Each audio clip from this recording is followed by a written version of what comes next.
Ini mun kula niati saking dalam kepen ngaji masalah ulul amri ya. Ini rungono tenan. Terus kowe sampean waca ya, artinya sudah saya baca itu. Ini tafsir Munir karangane Syekh Nawawi napa Banten masuk ulama Indonesia sing alim diakui teng Mekah teng Hijaz terutama nggih Syekh Nawawi Banten. Beliau itu gurune Mbah Khalil Bangkalan. Mbah Khalil Bangkalan di murid golongane Mbah Hasyim Asy'ari satrusin. Ya Mbah Hasyim terus dibutuh Gus Dur bareng. Malah sanad. Jadi termasuk ulama top tenggene Mekah riyen niku Syekh Nawawi Banten. Sing ngarang tafsir Munir. Ngaten kula terangaken. Hampir menjadi mainstream kalau kayak gubernur, kayak bupati, kayak lurah. Itu rata-rata legitimasinya secara syariat itu dianggap ulil apa? Amri ya. Dalam konteks NU mungkin itu PBNU, dalam konteks Muhammadiyah mungkin PP Muhammadiyah. Nah, urusannya ngaji ngene iki ulil amri aku ngomong ruhen luwih sederhana, luwih apa? Yang jelas melihat asbabun nuzul. Itu kental sekali bahwa sebetulnya masalah itu tidak keluar dari disiplin militer. Kalau balik malam. Melihat asbabun nuzul, awal mula ayat ini turun itu tentang disiplin apa? Militer. Karena dalam teori perang itu 1 detik, 2 detik pasukan internal itu konflik bisa kelibas semua. Sehingga dalam sistem perang atau sistem komando tidak ada ruang ijtihad, tidak ada ruang polemik, tidak ada ruang beda pendapat. Kalau dalam suasana normal, orang boleh beristihad bagaimana Indonesia yang terbaik, bagaimana umat Islam terbaik. Ada yang bermadzhab harus pribumisasi Islam misalnya. Ono sing berpendapat kudu jelas al-farqu bainal haqqi apa? Hak mana batil. Problem ini mana ini. Ayat ini secara nuzul itu jelas-jelas tentang konteks perang. Kita tahu dalam teori militerisme, dalam teori militer, teori perang tidak ada ruang diskusi, nggak ada ruang dialek, juga tidak ada ruang ijtihad. Semua harus tunduk pada perintah komandan. Sehingga orang sekali Ammar bin Yasir, orang sekali Abu Bakar bin Siddiq. Ketika Nabi suatu saat mimpin, Khalid, kamu komandan. Itu sahabat yang kaliber kayak Abu Bakar sekalipun, itu tidak berani bantah. Meskipun atas nama kesalehan Khalid bin Walid itu tidak apa-apa dibanding sinten Abu Bakar. Tapi karena ini sistem perang, di mana keputusan harus final dan harus cepat, kalau tidak ya terbunuh, itu harus tunduk. Jadi tidak bisa ada ruang istihad lagi, karena ini sudah di medan apa? Perang, harus seragam. Ya sama, teori militer mulai zaman dulu sampai sekarang sama, harus seragam, satu komandan, satu instruksi. Nah, kalau demikian halnya, maka fantasi-fantasi kita, nih, sering dengarnya kita, ulul amri itu lurah, bupati, gubernur. Itu salah besar kalau melihat asbabun nuzul ini. Dan itu yang pertama kaul yang diyakini Syekh Nawawi sinten Banten. Makanya di sini beliau bilang apa itu awal-awalnya itu qala Sa'id bin Jubair nazara hadil ayat fi haqqi Abdullah bin Hadza Asahmi terus fana zalat hadil ayat fakhina idzin fal murad bihim umara'us saraya. Tapi lucunya pendapat ini tidak populer di Indonesia. Paham ya? Tidak apa? Padahal ini takbirnya sorry fal murad bihim umara'us saraya. Yang harus kita tundui tidak boleh ijtihad lagi adalah umara'us saraya, komandan perang. Karena harus satu instruksi, satu garis. Sekarang kita coba latihan ijtihad. Kalau kita latihan ijtihad dalam kondisi normal, tentu guru dengan murid saja bisa beda. Nggak boleh kita langsung tunduk sama guru dalam hal kondisi normal, dalam hal ijtihad. Orang tahu semua kalau Imam Malik itu gurunya Imam Syafi'i, tapi Imam Syafi'i punya mazhab sendiri yang tidak sepersis mazhabnya sinten Malik. Orang tahu semua Hambali itu muridnya Syafi'i, tapi Imam Ahmad punya mazhab yang tidak sepersis mazhabnya Syafi'i. Bahkan dalam Islam jelas-jelas ada aturan ma'in manis dafa asoba falahu ajrun wa in akhta falahu ajrun wahid. Orang yang ijtihad kok benar dia punya 2 pahala, kalau salah hanya 1 pahala. Karena pasti kita dengan guru kita dengan orang tua kita dengan panutan kita pasti ada kias ma'al farik. Kita masih bisa pembeda. Padahal sahnya kias ma'al jamek. Mesti kita ini dengan guru kita ma'al farik. Misalnya Mustafa bin Irwaqo tak ngiyai kok Gus Bae mulang kitab. Sing ape ngaji ku sapa? Paham? Misalnya kowe niru di tamu kok badhe nyati pandhe gelang. Kowe ramah ra payu di tamu, meneh sampe kuwereng. Malah ora payu. Paham ya? Padahal itu guru kita. Paham ya?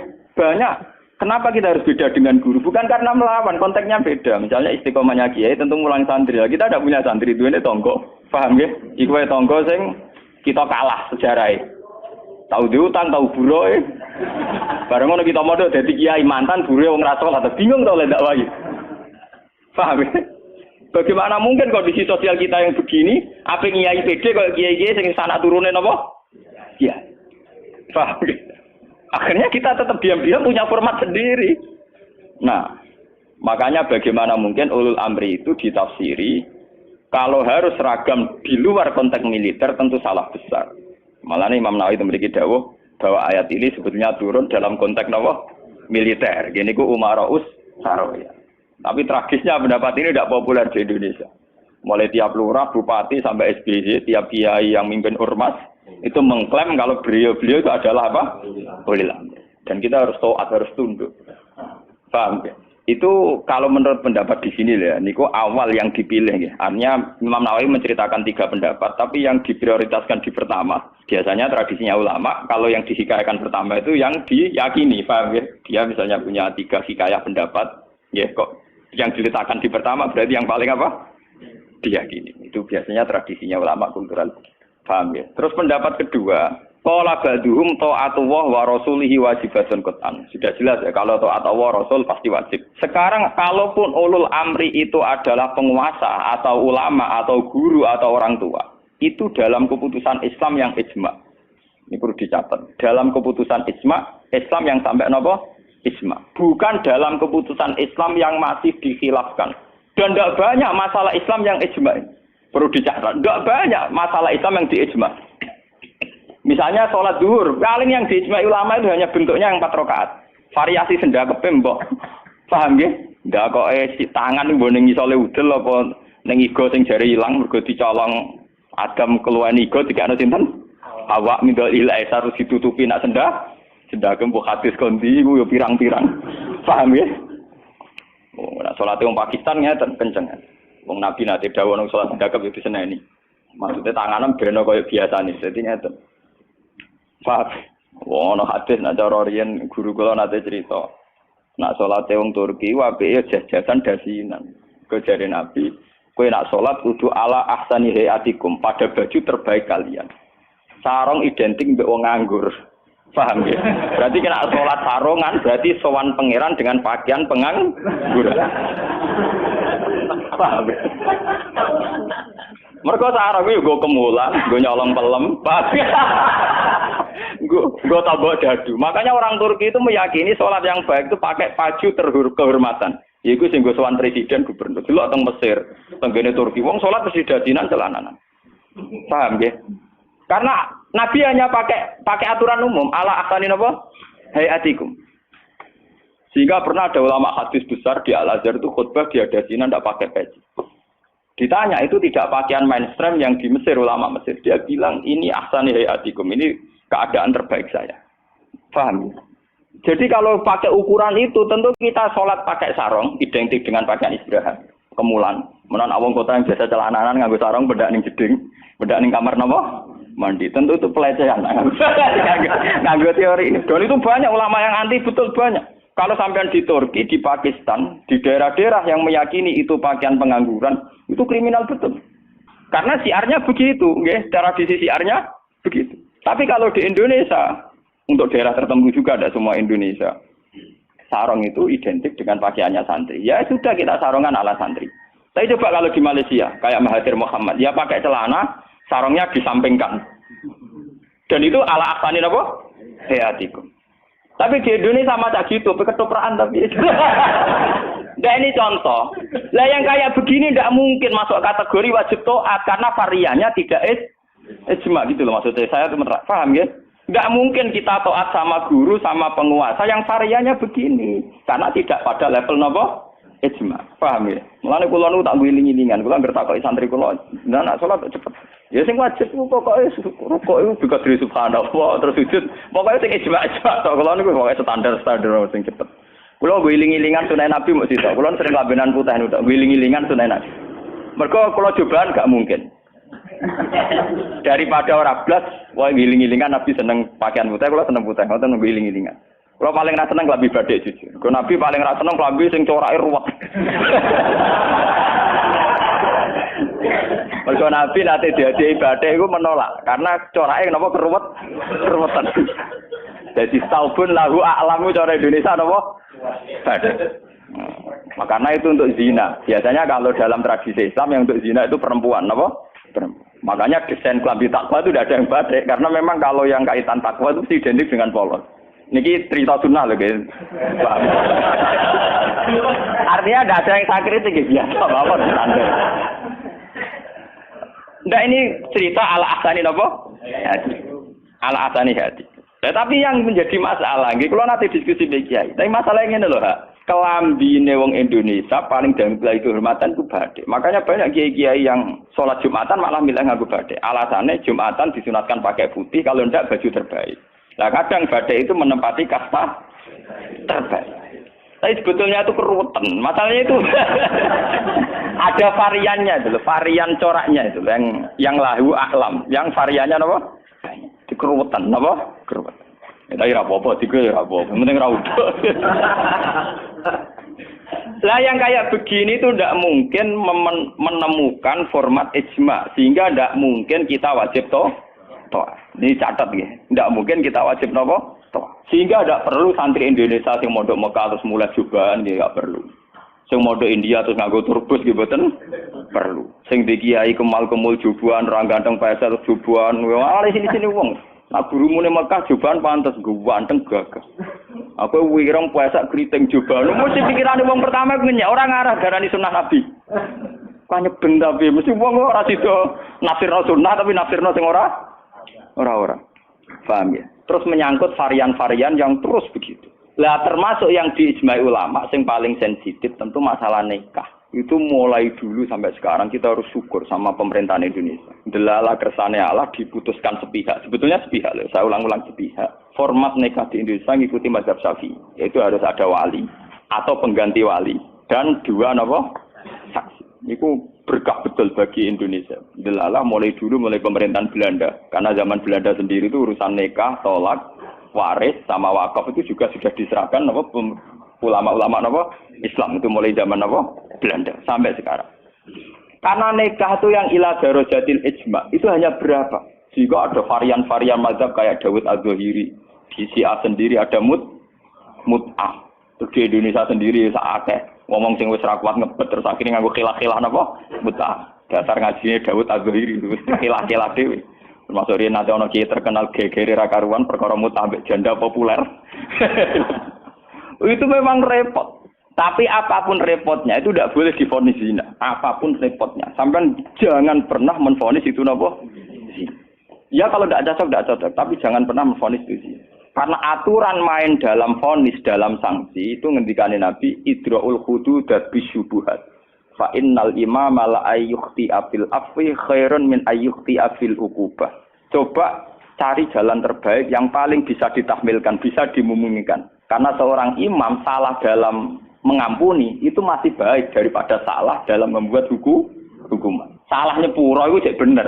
Wes salah tangkap itu ngeri, paham ya? Nah salahnya pura orang arah masalah. Kalau balen. Jadi kalau masalah-masalah sing ila darajatil ijma, tentu ulama wajib diikuti. Dan menyangkut sholat yang ila darajatil ijma itu bisa dihitung. Paling itu tadi bentuk subuh 2 rakaat itu ijma. Kunute wis ora ijma. Kunute pun mboten apa? Ijma. Bismillah mboten ijma. Sampeyan sholat nang masjid Mekah ning haram ora ngarang wong maca napa? Bismillah. Jare wong Syafi'i ta ora maca bismillah. Ketua KPIH itu pinter oleh ngerayu jamaah. Iku maca lon-lon. Kok karo mati speaker ana lon-lon. Mereka ngomong Syafi'i sing fanatik kita kok tenan. Sah napa boten Gus? Wong Fatihah kok boten maca napa? Bismillah. Itu ketua KPIH iku maca tapi apa? Lon. Kok karo mati speaker rasa lono ayo kru. Lah jamaah ya goblok nggih pun nak ngoten. Dari dulu kalau bismillah itu memang masalah. Nggih, mulai riyen memang napa? Masalah. Yang kalau kayak gitu itu tidak ila darajatil ijma. Lalu wonten cerita ulama Wahabi ketemu ulama Sunni. Zamane Sunni nang Indonesia iku NU lah. Ditakoni. Bismillah iku ayatun min kulli suratin utawa ora. Dari ulama NU ya ayatun min kulli suratin. Ya mesti kiyak tau NU. Ditakoki wong Wahabi. Kowe nak nulis kul wa ahad iku mulai angka 1 ayat 1 ku apa? Ya kul wa ahad iya nak mulai ayat ditulis mulai bismillah. Ora ana tulisan Quran bismillah ditulis ayat sitok. Mesti kul wa ahad 1, Allahu somad 2. Mungkin dhewe ora Kok barane ayat iku piye? Wong dhewe nulis iku mulai napa? Mulai kul huwallahu napa? Ah. Tapi ulama Wahabi kalah sitok ning Fatihah. Khusus Fatihah itu sebetulnya dalam ini ulama Wahabi itu pasti salah. Khusus Fatihah itu memang mulai dulunya dulu zaman ulama ahli hadis. Khusus Fatihah itu bismillah ayatun minha. Ya, ayatun minal Fatihah. Makanya Qur'annya Wahabi sekalipun itu untuk Fatihah bismillah itu sudah punya angka apa? 1. Khusus Fatihah loh ya. Akhirnya tahu neliti, menyerah tahu paham. Mulai tuilik ngapal Al-Qur'an nganti laris semak ora paham. Oh, ora bakat seneng ilmu. Khusus bismillah di Fatihah itu sudah ditulis angka 1. Karena dulunya dulu khusus Fatihah memang bismillah itu ayatun minha. Paham ya? Tapi di selain Fatihah jelas enggak sampean lihat. Di semua Quran seluruh dunia. Mesti bismillahirrahmanirrahim tanpa ada tulisan ayat. Baru kul a'udzu birabbil falaq ada 1. Paham ya? Itu menunjukkan bahwa tidak ayatun min kulli surah. Makanya sampean kalau punya Quran Arab Saudi ya, kalau sudah baca ya, ganti surat ya paling mandek sebentar. Ya langsung sabbi isma rabbikal a'la nanti ganti surat ya walaili idza yasa nanti ganti la tuwadduha atau apa pokoknya dia tidak tidak baca apa? Bismillah. Tapi apike pemerintahane Wahabi ora apike. Bae ngono lah nek nyetak Quran standar dunia tetep ana bismillah itu. Paham? Mbok dirapahi piye pokoke walhasil niku dekne tetep nulis napa? Bismillah. Jadi cocok ra cocok pokoke sementing ditulis lumayan. Paham nggih? Mulane kiai-kiai kena iso do-do di jamaah. Sepundi kok mboten maca Fatihah imame. Ya maca tapi kira krungu. Nggih pun nang. Wah payah. Paham. Tapi itu baik. Yang kayak begini itu tidak darajatil ijma dan kita boleh balelo, nggih boleh napa? Balelo. Ya sama seperti konteks tarawih. Kulo bolak-balik matur, wong Muhammadiyah roh kabeh nak tarawih nang Masjid Haram 20. Taslimatun min kulli ada, tetep balelo 8. Pahami balelo napa? 8. Wong NU ya roh kabeh nek Mekah Madinah ra ono kunut, tetepe balelo napa? Kunut. Paham nggih? Di Muhammadiyah balelo ning tarawih, NU balelo ning kunut. Itu sah secara ilmiah karena tidak darajatil ijma. Nggih, sah itu secara ilmiah napa? Sah. Apa contoh diterusno urusan poligami, tapi ekstrem. Poligami nggih ngoten. Wong roh kabeh, nak sahabat-sahabat itu garwane ana sing 16, ana sing 10. Tapi wong Syafi'i meyakini maksimal papat. Wong yo roh kabeh, nak Sidina Ali misale dibojo nganti 16. Raja-raja Mataram malah 32 apa 6 ngono. Padahal iku wis Khalifatullah pranata napa? Ya wong ya artinya kita ini itu tidak ila darajatil isma. Kamu menvonis zina pasti salah.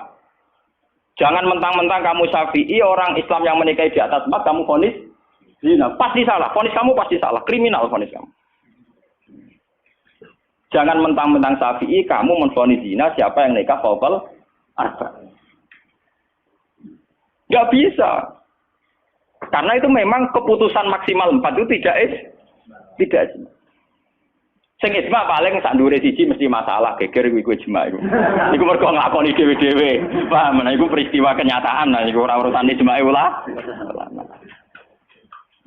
Mulane anggere ana kiai sing ahli sosial kados kula takok, iku hukume poligami piye? Poligami ora piye. Lah kok derawan iku ya mari repot. Nah iku mesti kemari repot. Halal sing mari napa? Repot. Jadi masalah-masalah yang tidak darajatil ijma itu tidak usah punya vonis hukum. Jangan katakan orang yang nikah fawqal arba hukumnya zina. Itu juga menyangkut Jumatan. Jangan katakan kalau sebelum 40 orang terus tidak wajib Jumatan, tetap wajib. Khas mensyaratkan 40 itu khas mazhab nopo? Syafi'i. Tidak bisa. Misalnya di desa-desa terbelakang banyak yang jumlahnya belum 40 dan mereka tetap harus Jumatan. Dalam kitab-kitab Syafi'i sarannya juga gitu. Jika dunal arba'in sebaiknya tetap Jumatan.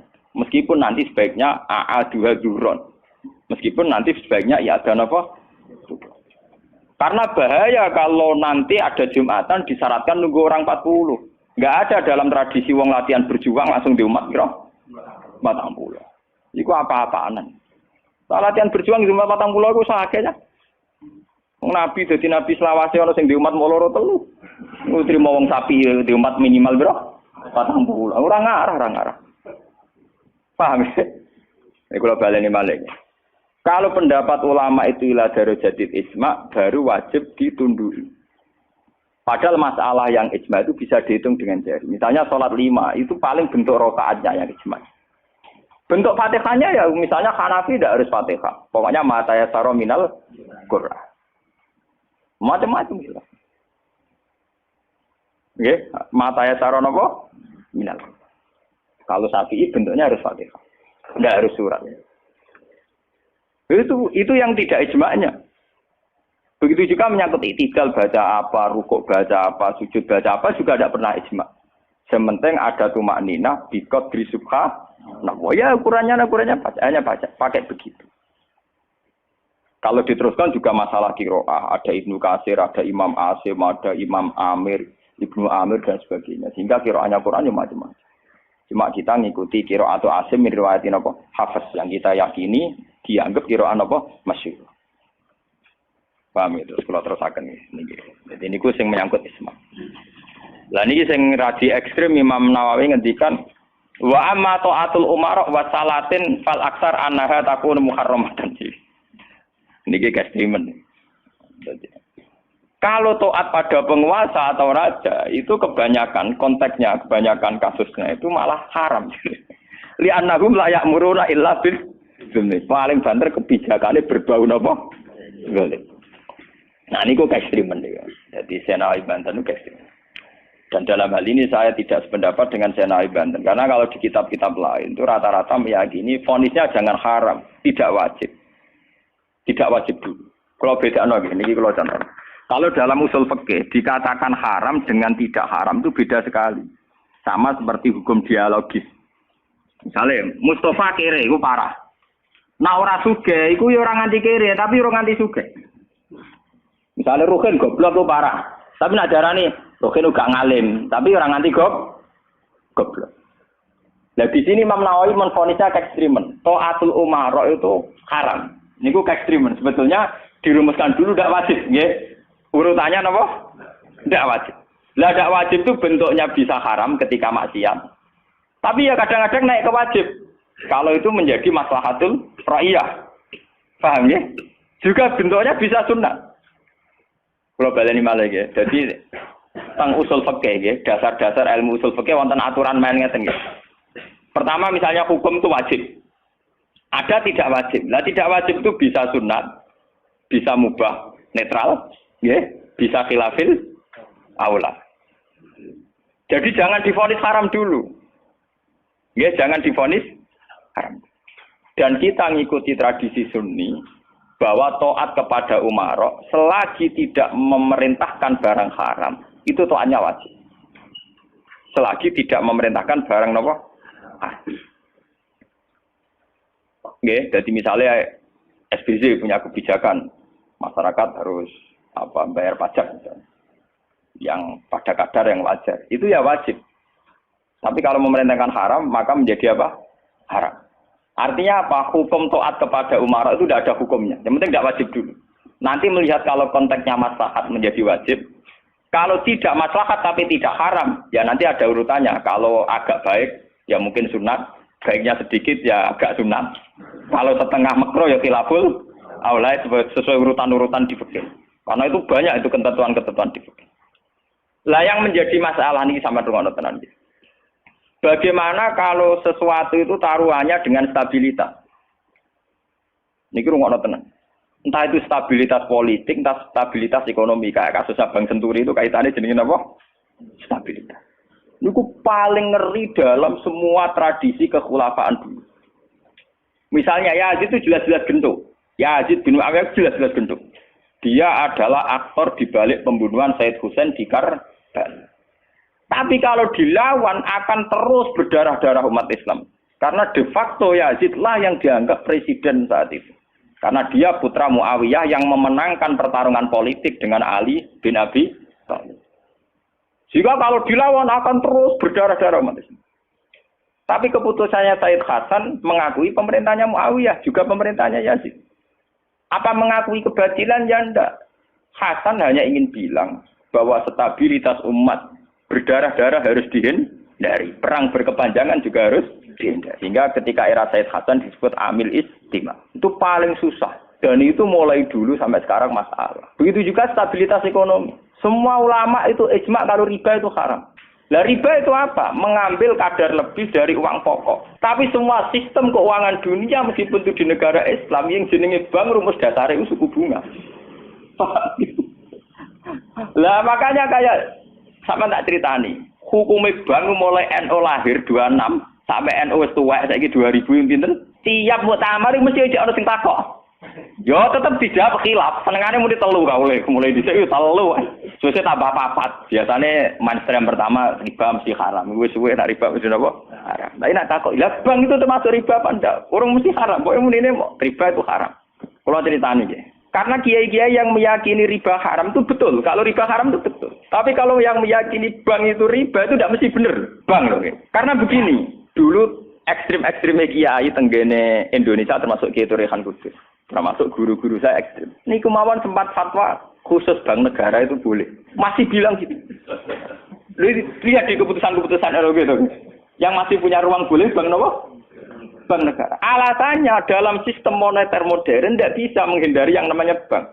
Meskipun rumus bank tentu suku bunga atau melibatkan bunga. Tapi yang boleh itu kadarnya kayak apa? Tentu ad-daruratu muqaddaratun biqadriha. Ada aturan sesuatu yang nggak bisa dihindari. Misalnya kasus deflasi atau mengalami pengurangan nilai tukar. Misalnya begini. Tidak mungkin kan orang yang punya uang tahun 82 juta. Yang saat itu adol sapi gede. Orang nabung di bank 2 juta tahun 80. Tentu 2 juta itu jual sapi besar. Regane rong. Kan nggak mungkin 2010 sing sapi disepakati rega 8 juta. Tetap dibayar rong. Paham ya? Masa yang kayak itu termasuk riba? Toh tidak keluar dari Rasul Mal. Rasul Mal dulu 2 juta kan aslinya sapi itu. Bagaimana mungkin kamu katakan itu keluar Rasul Mal? Rasul Mal sapi regane 2 juta tahun 80. Saiki sapi tahun 2010 mesti regane misalnya 10. Paham ya? Lah nek 8 juta mbok anggap riba. Lho Rasul Mal kok sapi? Sapi nek saiki regane 10 juta.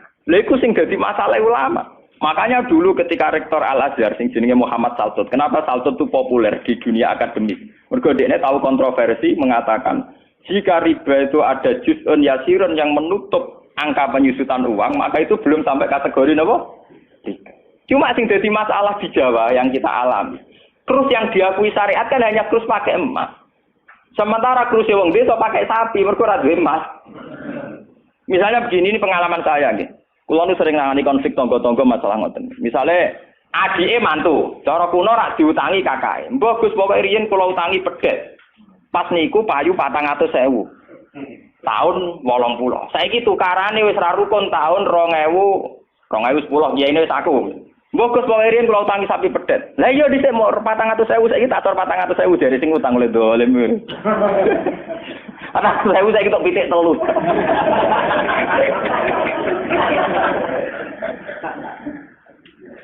Aku lo dadi kiai iki gampang kula jawab ngeten mawon. Nek disaur 400.000 jelas mari geger. Itu kok ono pedet mawon. Wong riyen utange napa? Pedet.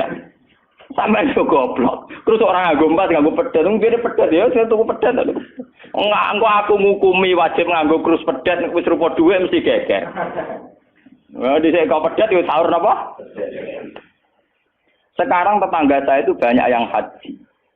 Itu gara-gara krusnya sapi. Dulu mbah saya itu namanya Mbah Sidik. Itu haji ku entek sapi 16. Sekarang itu wong-wong darani haji ku murah. Dulu keluarga saya haji kula menangi gek cilik, keluarga kula haji mau bayar 7 juta. Terus menangi malih haji 14 juta. Pas bapak kula haji 2003 niku 23 napa? Juta.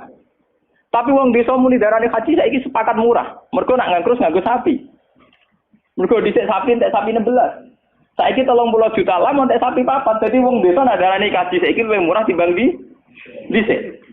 Artinya apa? Rupiah yang melonjak itu tidak ada pengaruhnya dalam kursi wong desa.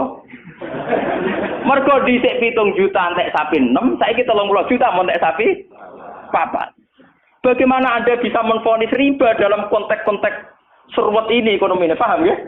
Mesti wong ora paham nek wong fikih ngukumi riba iku sak perampangan. Ya mau mikir maksudnya ora paham. Paham ya? Kalau kita nanti dibantah mbak Kiai, lah nak ngoten nak jenenge riba. Sama nak diutang aku malah saya kira iso nyaur, mesti riba. Wong diutang Pak, wong diutang. Saya iso nyaur mesti kudu riba. Ana riba ra iso nyaur. Lah contohnya piye? Nah misalnya sampean diutang aku 10 tik, saya iki golek duit 10 kangelan mesti mbok sahur 100 rupiah riba lho kok mending.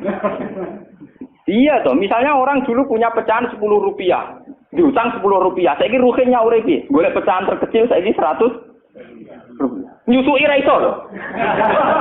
Wong pecahane 80 ya ora ono. Apa riba itu misalnya? Paham ya? Kalau riba itu persis nilai intrinsik, nilai nominal uang, tentu masalah. Tentu napa? Berarti uang diutang 10 sen atau 10 rupiah kudu disaur 10. Golekine ning ndi? Paham ya? Nah ora susah barang riba lu nyusui duit 100 rupiah, golek 10 rupiah, 80 nggih. Piye carane? Malah ada ulama aku gelem mikir. Paham? Nah yang kayak begini ini masalahnya itu repot. Kalau sudah menyangkut stabilitas, entah itu politik, entah ekonomi, pasti itu repot. Ini kasus-kasus ini, kasus Bank Senturi, kasus masalah intelijen itu kalau pertimbangannya stabilitas politik ada intelijen, stabilitas ekonomi ada permainan bank, kudu ono LPS, buah ono KKS, gampang ono bulat. Podo untuk stabilitas kiai yang ngono, antar kiai rapati ngalim kudu dilindungi, ku ngono ya kiai. Nah kan semua itu demi stabilitas. Saya aku ditakoki wong, cara jenengan Kiai Mustofa nis putih sak jawab ya wong apik. Tapi kok nate ngeten-ngeten ya wong tahu salah tapi tetep wong apik. Iku demi stabilitas. Kalau mau tidak percaya pada kiai tinggi juga repot agama iki, paham? Paham? Orang mau bangko yang kalau nggak ada motif percaya ono ras. Podo kalau dukungan masyarakat ke kiai rendah kita ya repot ngurus agama gini apa? Nang takoki kiai sapa iki cara jenengan putih apik ya mending. Tapi kok ngene-ngene Gus ya tetep apik di bangku ya bener. Aku lah sering disewani tiang-tiang ngono kiai terkenal apa di tokoh-tokoh desa mbok terkenal apa ngono jenenge fitnah yo macam-macam mbok fitnah mbok tenan apa napa alam. Ngono kiai kok kelakuane ngene-ngene terus piye ben apik to. Sing diarani kiai kok apa? Kiai ku wong sing mimpin salat. Angger pancen salat itu pas kiai, lah di luar iku kowe ra ngekno ora apa-apa. Sesuai kiai ini kadang-kadang soal aku. Walah Gus kula difitnah ngeten. Ku yo goblok. Kiai kok di luar urusan salat. Nek penting ku angger salat ke rukuk makmum rukuk kabeh. Pas ke sujud kabeh ku jenenge kowe pas kiai. Paham nggih? Di luar iku 50-50. Wong aku sing ngalim perasaanku ngono kok kowe kok repot. Aku ora wis kiai ngalim, perasaanku dadi kiai pendak mulang amne. Ora mulang wis rapati napa? Iya. Lho hak kon takoki tangga-tangga wong nganti sakniki biasa teng pasar lungguh teng parkiran iki lungguh teng isor iki biasa. Iki tiang-tiang lunggune sepeda motor dhuwur, kadang ya wonten sing ngamuk. Wis ono Gus Ba, aku bilang, aku nyayu pendak mulang. Kenapa ngene iki ora pas sing apa? Cuma tetep wong saleh, nek tak omong ya. Aku tetep wong saleh.